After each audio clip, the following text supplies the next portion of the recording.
साझे से नाच देखे गईला बारात में भइल बाड़ा हे हर अपन में हर छोड़ी राहत में। हाँ हाँ, साझे से नाच देखे गईला बारात में भइल बाड़ा हे हर अपन में हर छोड़ी राहत। हेलो दोस्तों, मैं राइटर सूरजपाल सूर्या आपके अपने YouTube channel Bhojpuri lyrics writer में बहुत बहुत स्वागत करता हूं। दोस्तों, आज का वीडियो बहुत ही मज़ेदार होने वाला है, तो इसलिए वीडियो को लाइक कर दीजिए फटाफट। और 2-3 दिन से कमेंट आ रहा था कि भैया एक गाना आया है पवन जी का, मीठा मीठा बत्था कमरिया हो, तो उसी पे एक बोल बम का सॉन्ग लिखिए। तो दोस्तों, मैं आज उसी पे एक बोल बम का हिट मैटर लेके आया हूँ। इसमें देवर भौजाई का मैटर है। लेकिन वीडियो देखने से पहले जो भी भाई हमारे चैनल पे नए हैं वो फटाफट हमारे चैनल को सब्सक्राइब कर दें और बेल आइकन अर्थात घंटी को जरूर दबाएं, जिससे उनको ऐसे ही हिट मैटर सबसे पहले प्राप्त हो सके और वो स्टूडियो में जाके सबसे पहले गाना रिकॉर्ड करवा सकें। और हाँ दोस्तों, एक बात और कि एक मेरा दूसरा चैनल है राइटर सूरजपाल करके है, उस पर 1-2 वीडियो छूट चुका है, तो उस पर रेगुलरिटी से उस पर भी वीडियो छूटेगा और इस पर भी छूटेगा, एक एक दिन गैप करके, ठीक ना। तो आइए दोस्तों, हम गाने की तरफ चलते हैं। मुखड़ा है सुना ये देवरू हमर मानला कहनवा, रिम झिम बरसेला देखा सामनवा। ये दोनों लाइन 2 बार रहेगा। इसके बाद ए हो, ठीक, कमेंट करना है, उसके बाद हाँ करके अलाप लेना है, फिर उसके बाद यही दोनों लाइन दोहराना है। उसके बाद हमके ले चली देवघरवा हो, और ये देवघरवा हो 2 बार रहेगा, ठीक। इसके बाद गेरुआ के साड़ी पहनी बैठल बानी, गाड़ी लेके आई नई हरवा हो, ठीक। ये दोनों लाइन 2 बार रहेगा। तो आइए दोस्तों, हम इसका डमी सुनते हैं, स्पष्ट हो जाएगा। सुना ये देवरू हमार मनला कहनामा, रिम झिम बरसेला देखा सामनामा। ए हो हाँ हाँ हाँ हाँ हाँ। सुना ये देवरू हमार मनला कहनामा, रिम झिम बरसेला देखा सामनामा।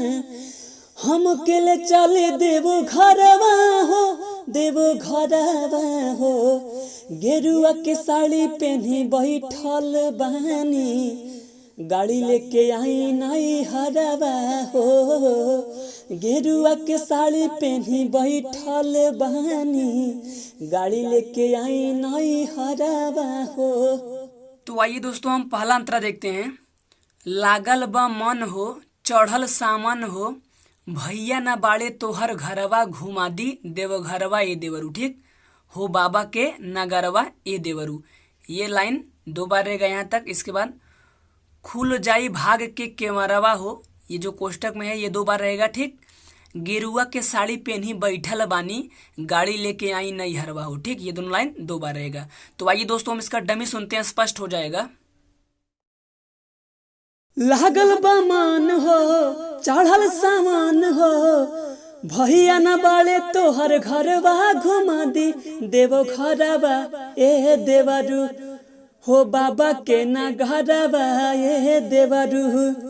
लागल बा मान हो, चढ़ल सामान हो, भैया न बाड़े तोहर घरवा घुमा दी देवो घरवा ए देवरू हो, बाबा के ना घरवा ए देवरू। खुल जाई भाग के केवरवा हो, केवरवा हो, गेरुआ के साड़ी पहनी बैठल बानी, गाड़ी लेके आई नई हरवा हो, गेरुआ के साड़ी पहनी बैठल बानी, गाड़ी लेके आई नई हरवा हो। तो आइए दोस्तों, हम लोग लास्ट अंतरा देखते हैं। चले के धाम हो, सूरज शुभम हो, ठीक, बनी के चले के कांवरिया हो, वहीं जे पूजैया करे के, बाबा के सेवकैया करे के, ठीक। ये तीनों लाइन 2 बार रहेगा। इसके बाद चले के बाबा के दुअरवा हो, जो कोष्टक में दुअरवा हो, ये 2 बार रहेगा, ठीक। इसके बाद गेरुआ के साड़ी पहनी बैठल बानी, गाड़ी लेके आई नई हरवा हो, ठीक। ये दोनों लाइन 2 बार रहेगा। तो आइए दोस्तों, हम इसका डमी सुनते हैं, स्पष्ट हो जाएगा।